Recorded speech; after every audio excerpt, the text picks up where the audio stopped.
ओम शांति। 30/9/23 की वाणी है।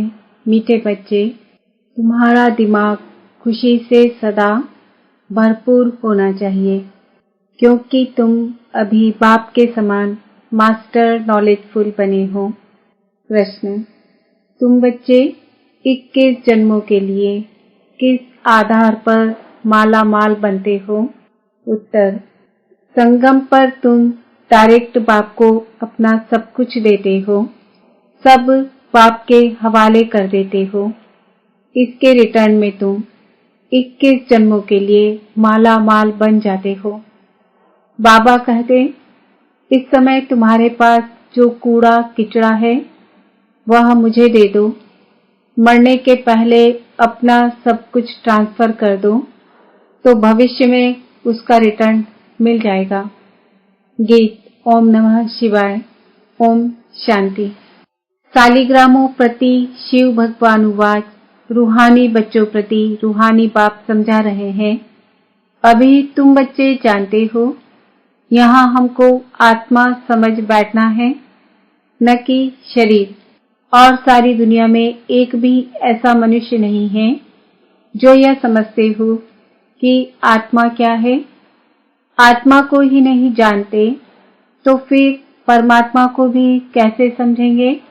बाप द्वारा ही आत्मा की समझानी मिलती है। आत्मा और परमात्मा को ही नहीं जानते, इसलिए ही मनुष्य दुखी हैं।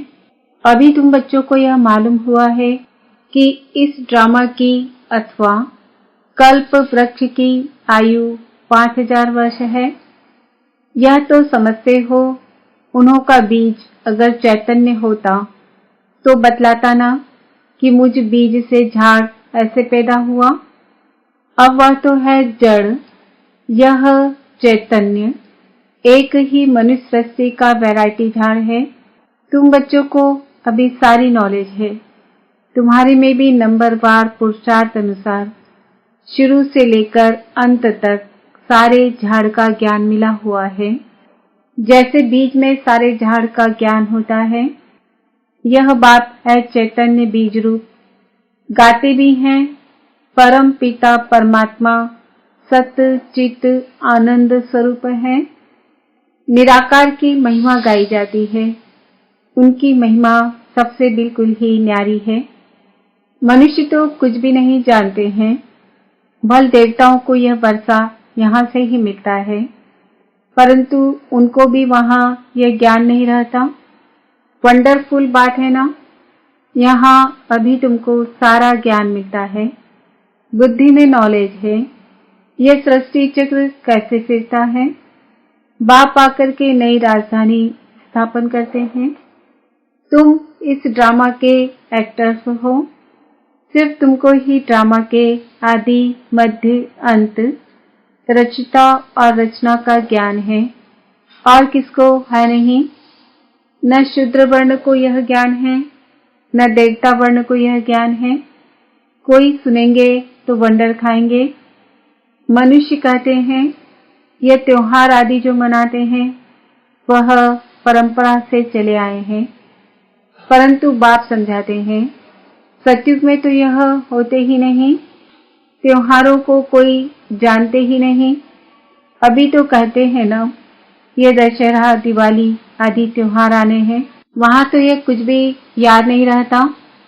एकदम निश्चिंत हो राज्य करते रहेंगे। अभी यहाँ तुम्हारी बुद्धि का ताला खुला हुआ है। तुम एक्टर्स हो। इस ड्रामा के क्रिएटर, डायरेक्टर, मुख्य एक्टर, ड्यूरेशन आदि को जानते हो। यह नॉलेज जिसकी बुद्धि में रहेगी उनको अपार खुशी रहेगी। गॉडफादर को ही नॉलेजफुल ज्ञान सागर कहा जाता है। कौन सी नॉलेज? सिवाय तुम्हारे यह कोई भी समझ ना सके। गॉड को ही नॉलेजफुल वर्ल्ड ऑलमाइटी अथॉरिटी कहा जाता है। तो नॉलेज किसकी है? सभी वेदों, शास्त्रों, ग्रंथों, सृष्टि के आदि मध्य अंत की। शास्त्रों में यह ज्ञान नहीं है। वह है ही भक्ति मार्ग के शास्त्र। सिर्फ पूजा करते रहो।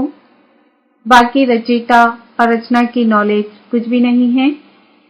तब तो ऋषि मुनि आदि भी कहते थे कि हम रचयिता और रचना को नहीं जानते, समझाने वाला एक ही बाप है, तो जानेंगे फिर कहाँ से।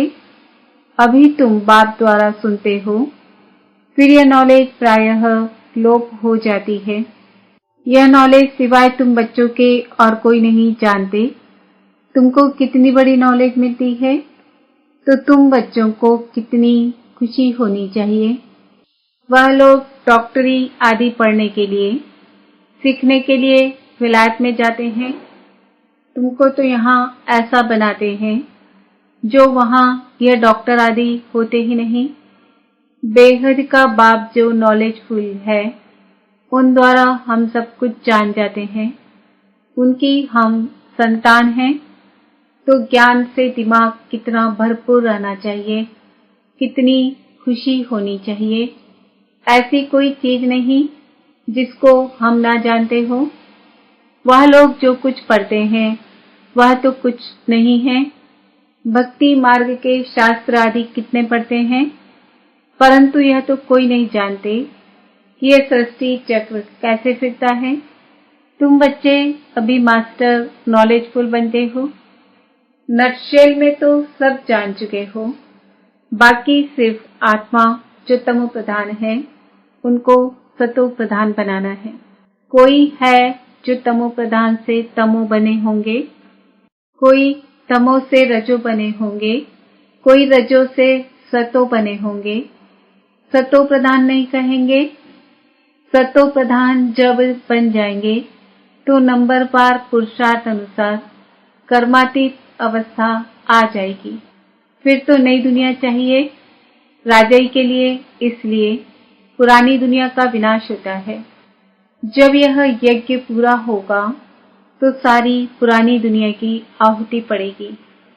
यह पढ़ाई पूरी हो जाएगी, फिर नंबरवार पुरुषार्थ अनुसार कर्मातीत अवस्था को पा लेंगे। जैसे वह भी इम्तिहान पास कर फिर ट्रांसफर हो जाते हैं, तुम भी मृत्यु लोक से ट्रांसफर हो अमरलोक में चले जाएंगे। हम अमरलोक में थे, फिर 84 जन्म लेते लेते मृत्यु लोक में आ गए हैं। तुम कहते हो अभी हम पढ़ रहे हैं, फिर अमरलोक में जाकर देवी देवता बनेंगे। बाप ही मनुष्य से देवता बनाते हैं। पतितों को पावन देवी देवता कौन बनाएगा। देवता तो यहाँ कोई है नहीं जो देवी देवता बनावे। लक्ष्मी नारायण चाहिए ना, वह तो यहाँ होते नहीं। तुम बच्चे जान जाते हो।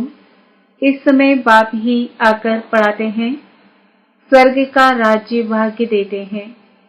स्वर्ग था, लक्ष्मी नारायण का राज्य था ना। इन्हों की यह राजाई किसने स्थापन की। हेवनली गॉड फादर ने ही पैराडाइज सत्युग स्थापन किया। जहाँ देवी देवता राज्य करते थे, वहाँ दूसरा कोई खंड था नहीं, एक ही भारत था। तुम्हारी बुद्धि में है हम जब राज्य करेंगे तो दूसरा कोई नहीं होगा। तुम्हारी बुद्धि में यह सारा झाड़ है, इसका बीज ऊपर में है, वह सत्य है, चैतन्य है।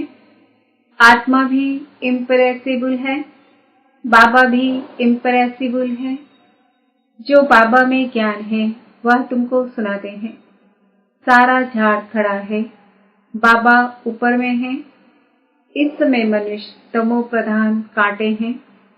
झाड़ पुराना होने से जैसे सूख जाता है, इसलिए इनको कहा जाता है कांटों का जंगल। वहाँ होता है फूलों का बगीचा। बागवान भी है, किसको खिवैया, किसको बागवान, किसको माली कहते हैं। बाप है खिवैया। तुम भी बोट चलाना सीख रहे हो। हरेक की नैया बहुत पुरानी हो गई है। नैया आत्मा और शरीर दोनों की बनी हुई है। गाते भी है नैया मेरी पार लगाओ। अब नैया भी पुरानी तो शरीर भी पुराना। अब पार कैसे हो और कैसे कहाँ जाएं? तुम जानते हो पार किसको कहा जाता है। मुक्तिधाम, जीवन मुक्तिधाम क्या चीज है। बरोबर बाप अभी पार ले जाते हैं दुख धाम से सुख धाम, अथवा विषय सागर से क्षीर सागर में ले जाते हैं। वह सिर्फ गाते हैं, नैया मेरी पार लगाओ, बागबान आओ, कांटों को फूल बनाओ। तुम भी पहले नहीं जानते थे, अभी मूल वतन, सूक्ष्म वतन, सतयुग से लेकर कलयुग तक सब राज को जान गए हो। जो जानते हैं वही सुनाते हैं। अंदर ज्ञान टपकता रहे तो सदैव खुशी में रहेंगे। कोई चिंता की बात ही नहीं रहती, फिक्र से फारिग हो जाते हो। तुम जानते हो बाबा हमको ले जाते हैं, अब हम बाबा जैसे बन रहे हैं। बच्चा बाप समान बनता है ना। बाबा नॉलेजफुल है, तुमको भी नॉलेजफुल बनाया है। आत्माओं का कनेक्शन है ही परमात्मा बाप से। आत्मा कहती है जो बाबा में नॉलेज है वह हम आत्माओं को दे रहे हैं। तुम हो रूहानी बाप के रूहानी बच्चे, यह भी नई बात है ना। बाबा बिगर कोई सुना ना सके, वह निराकार बाप भी साकार के आधार से सुनाते हैं, नहीं तो तुम सुन ना सको। बच्चों को बाप आप समान बनाते हैं। दुख हरता सुख करता वह बाप है। उनकी जो महिमा है वह तुम्हारी भी है, कोई फर्क नहीं। बाकी क्या फर्क रहता है। हम जन्म मरण में नहीं आते हैं, तुम जन्म मरण में आते हो। मुझे ज्ञान सागर कहते हैं तो मैं तुम बच्चों को ज्ञान देता हूँ। मैं सुख का सागर, पवित्रता का सागर, शांति का सागर हूँ, तो तुमको भी यह वर्षा देता हूँ। तुम जानते हो यह सारा चक्र फिर 5000 वर्ष बाद फिरेगा। यह नॉलेज है सोर्स ऑफ इनकम। जितना पढ़ते हैं उतना नॉलेज से इनकम होती है। यह नॉलेज भी है तो धंधा भी है। शर्राफ लोग सट्टा करते हैं, तुम क्या देते हो? कूड़ा किचड़ा। मरने के बाद करनी घोर को कूड़ा कचरा ही देते हैं। तुमको तो जीते जी देना है। ईश्वर अर्थ देते हैं। अब क्या ईश्वर को पुराना खटिया आदि देंगे? बाप कहते हैं तुम मरने से पहले ही सब दे दो। यह पुरानी चीज तुम्हारे काम में ही नहीं आएगी। भल कोई कितना भी साहूकार हो, परंतु कितने दिन के लिए होगा? एक जन्म के लिए। फिर कर्मानुसार पता नहीं कहाँ जाकर जन्म लेंगे। तुम तो बाप से 21 जन्मों के लिए लेते हो पुरुषार्थ अनुसार। यह है रूहानी सर्विस। सारी दुनिया जानती है जिस्मानी सर्विस को, रूहानी को कोई जानते ही नहीं। सुप्रीम रूह ही आकर नॉलेज देते हैं, उस सुप्रीम का जन्म भी मनाते हैं। उनको ही सुख का सागर, शांति का सागर, दुख हरता सुख करता कहते हैं। शिव नाम है ना, जयंती भी मनाते हैं, परंतु बुद्धि में कुछ नहीं है। बाप ही यह सब राज सुनाते हैं, फिर 5000 वर्ष बाद सुनाएंगे।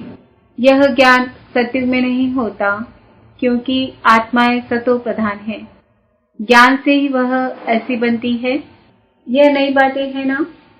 मंदिर बनाने वाले भी यह नहीं जानते कि लक्ष्मी नारायण का मंदिर हम क्यों बनाते हैं।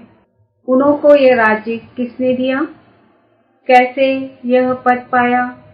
कहते हैं ना कर्मों का फल है।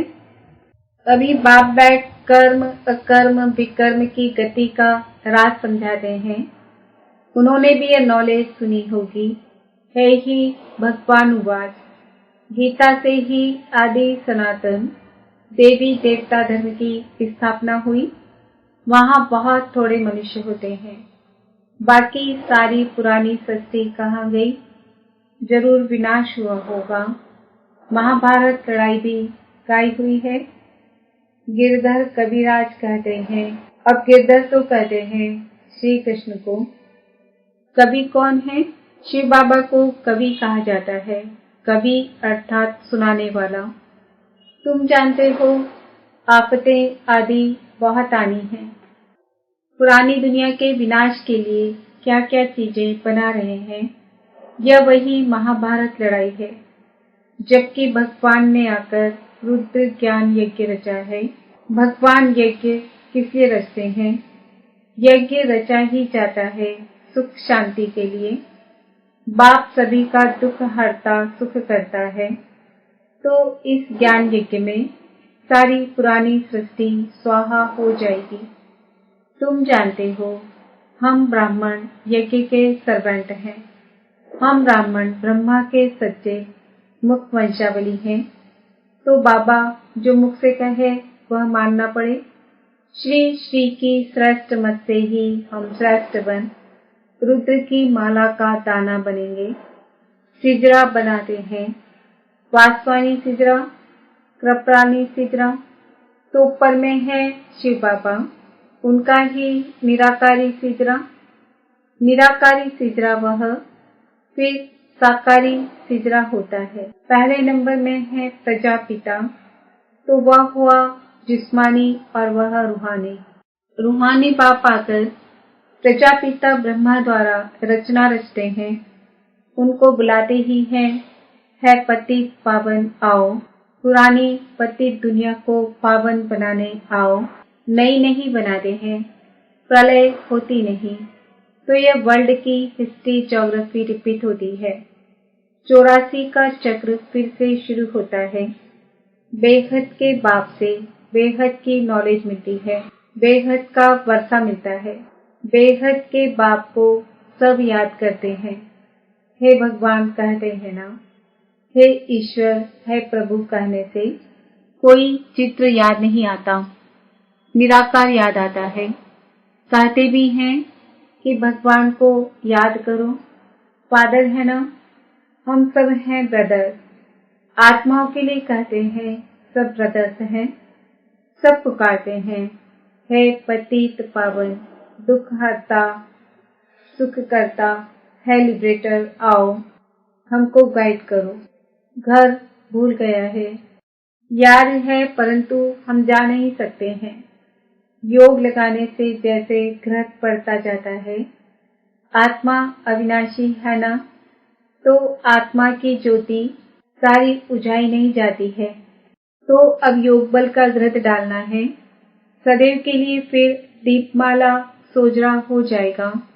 दीपमाला अर्थात घर घर में सोजरा। तो दीपमाला कहाँ होगी? सतयुग में, यहाँ नहीं। यह सब राज तुम समझते हो, तुम्हारे पास ब्लाइंड फेथ नहीं है। अच्छा, मीठे मीठे सिकिल दे बच्चों प्रति माता पिता बाप दादा का याद प्यार और गुड मॉर्निंग। रूहानी बाप की रूहानी बच्चों को नमस्ते। हम रूहानी बच्चों की रूहानी माता पिता बाप दादा को याद प्यार गुड मॉर्निंग नमस्ते ओम शांति। धारणा के लिए मुख्य सार। चिंताओं से फ्री होने के लिए बाप समान नॉलेजफुल बनना है। बुद्धि में सदा ज्ञान का सिमरन करते रहना है। रूहानी सर्विस कर अपनी प्रारब्ध बनानी है। पुराना सब कुछ ट्रांसफर कर देना है। वरदान। सर्व प्रति शिव कल्याण की भावना रख परिवर्तन करने वाले बेहद सेवाधारी भव। मेजॉरिटी बच्चे बाप दादा के आगे अपनी यह आश रखते हैं कि हमारा फलाना संबंधी बदल जाए, घर वाले साथी बन जाए। लेकिन सिर्फ उन आत्माओं को अपना समझ यह आश रखते हो तो हद की दीवार के कारण आपकी शुभ कल्याण की भावना उन आत्माओं तक पहुंचती नहीं। बेहद के सेवाधारी सर्व प्रति आत्मिक भाव या बेहद की आत्मिक दृष्टि भाई भाई के संबंध की वृत्ति से शुभ भावना रखते हैं तो उसका फल अवश्य प्राप्त होता है। यही मनसा सेवा की यथार्थ विधि है। स्लोगन: ज्ञान रूपी बाणों को बुद्धि रूपी तरकश में भरकर माया को ललकारने वाले ही महावीर योद्धे हैं। आज का समान है, मैं आत्मा सर्व के प्रति शुभ कल्याण